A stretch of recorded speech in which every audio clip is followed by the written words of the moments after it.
আপনার পোড়া কপালের লক্ষণও চারটা। এক নাম্বার আলমার আতুসু, খারাপ একজন বিবি যদি আপনার হয়, ফজরের পর থেকে ঝগড়া শুরু, ঘুমের আগে গিয়া শেষ হয়। মহিলারা ওয়াজ শুনতেছিল, সর্বনাশ। এক নাম্বার আচ্ছা, মহিলা যারা শুনে সমস্যা কি? যদি খারাপ হয়ে থাকে আল্লাহ ভালো বানায় দিচ্ছে, ঠিক না? যদি এক নাম্বার খারাপ একটা বিবি, দুই নাম্বার ওয়াল মারকাবুদ্দাইয়িকু, সংকীর্ণ বাড়ি। সংকীর্ণ বাড়ি, ছোট বাড়িতে যায়, ছোট বাড়ি এটা তো এটা আপনার টাকা পয়সা যার কম, সমস্যা নেই, কিন্তু নেককার নারীটা জরুরি।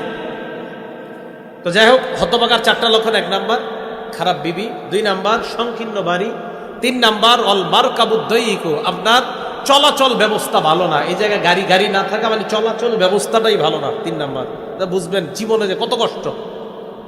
হ্যাঁ, যারা এই যে নদী পার হয়ে এক পার থেকে আরেক পারে যায়, জিজ্ঞাসা করবেন কতটা কষ্ট লাগে ওনাদের, কত দোয়া করে আল্লাহর কাছে একটা ব্রিজের জন্য। চার নাম্বার, রাসূল আকরাম সাল্লাল্লাহু আলাইহি সাল্লাম বলেন ওয়াল জারুসু, খারাপ একজন প্রতিবেশী। ফজরের পর উঠে বলে, কি ব্যাপার, আমার গাছের বরুইটা তোমার ছেলে খাইলো কেন? শুরু হয়ে যায়, বাস।